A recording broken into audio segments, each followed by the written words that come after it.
কোর্টরুমের একটা ছবি ভাইরাল হয়েছে, সেখানে সব্যসাচী চট্টোপাধ্যায়, তার সঙ্গে পাশে তুমি দাঁড়িয়ে আছো, সেটা নিয়ে একটা ছবি ভাইরাল হয়েছে, একটা বিতর্ক তৈরি হয়েছে, কি বলবে? কে বা কারা ভাইরাল করেছে আমি এখনও দেখিনি, কেন করছে সেটাও আমি জানি না। ঘটনাটা আজকের কোর্টরুমে কাস্টোডিয়াল ডেথ নিয়ে একটা মামলা ছিল। সেই মামলাতে আমার যিনি সিনিয়র ছিলেন ওমর ফারুক গাজী, ওনার সঙ্গে সব্যসাচী চ্যাটার্জি ছিলেন সিনিয়র লয়ার হিসেবে।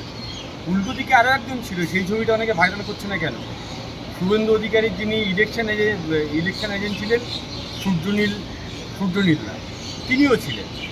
তো ফলে তার মানে কি একই লাইনে সব একসঙ্গে তিনটে ফেলা যায়? তো ফলে কোর্টের মধ্যে অ্যাজ এ লয়ার আমাদের যেটা কাজ আমরা করেছি, সেটা কেউ যদি নতুন করে বিতর্ক করতে যায় তাদের জন্য শুভকামনা রইল, এর বেশি কিছু বললাম না।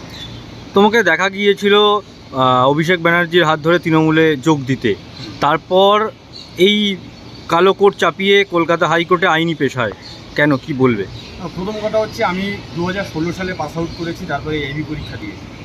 কিন্তু বামপন্থী রাজনীতি করবার সুবাদে তখন হোল টাইমার ছিলাম, তো ফলে প্র্যাকটিস করা সেই প্রভিশন আমার ছিল না। যখন বামপন্থী রাজনীতি ছিল অভিষেক ব্যানার্জির হাত ধরে যখন তৃণমূল কংগ্রেসে এলাম, তখন আমি হোল টাইমার নই, তো ফলে আমার কোথাও কোনো রাজনীতির সঙ্গে অন্য কোনো কাজ করতে পারবো না এরকম কোনো ফাউন্ডেশন আমার ছিল না। তো ফলে তারপর থেকে শুধু তৃণমূলে হেরে যাওয়ার পর থেকে না, তৃণমূলে যখন জয়েন করেছি তারপরে আমার সিনিয়র ওমর ফারুক গাজীর সঙ্গে আমার কথাবার্তা হয়, একাধিকবার কথা হয়। তখন থেকে আমরা ডিসাইড করি আমি কোর্টে আসবো, এবং তার আগে কয়েকবার কোর্টে এসেছিলাম।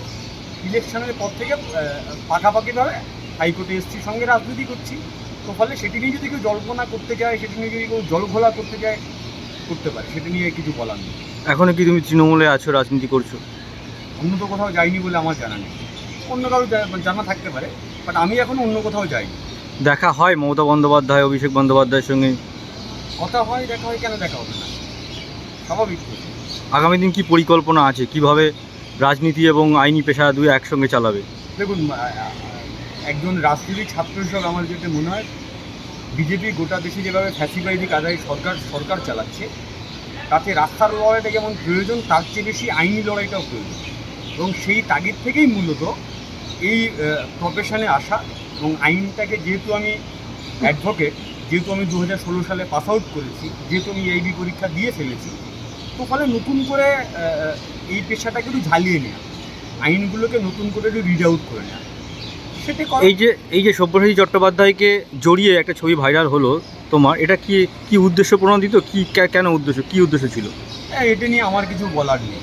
কোর্টের মধ্যে সিনিয়র আমাদের যিনি সিনিয়র, আমার যিনি সিনিয়র ওমর ফারুক গাজী, উনি সিনিয়র হিসেবে সব্যসাচী চ্যাটার্জিকে অ্যাপয়েন্ট করেছিল। ফলে ন্যাচারালি আমি আমার সিনিয়রের সঙ্গে ছিলাম, সভ্যতা দাঁড়িয়েছিল সেই মামলা, ম্যাটার টু ম্যাটার।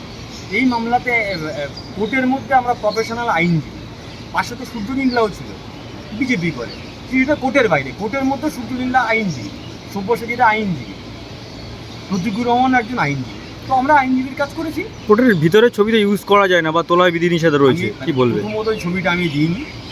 আমার ধারণা ওই লাইভ স্ট্রিমিং থেকে কেউ হয়তো স্ক্রিনশট নিয়ে ছবিটা তুলেছে, এবং আমার এটা মনে হচ্ছে উদ্দেশ্য প্রণোদিতভাবে করেছে কেউ। সে কে কোন উদ্দেশ্য, অনেকের অনেক রকম উদ্দেশ্য আছে বলে আমি মনে করছি, আমি এখন প্রকাশ্য বলছি না, সময় এলে মানুষ জানতে পারে। তো ফলে আমি যদি আইন ওকালতি পাশ করে আমি যদি অ্যাডভোকেট হই, সেটা তো আমার অপরাধ নয় রে বাবা। অ্যাডভোকেট হওয়াটা কি অপরাধ? আরো ভালো ভালো খবর দেখতে সাবস্ক্রাইব করুন বাংলা হান্টের ইউটিউব চ্যানেল। বাংলা হান্টের আরো খবর দেখতে নজর রাখুন।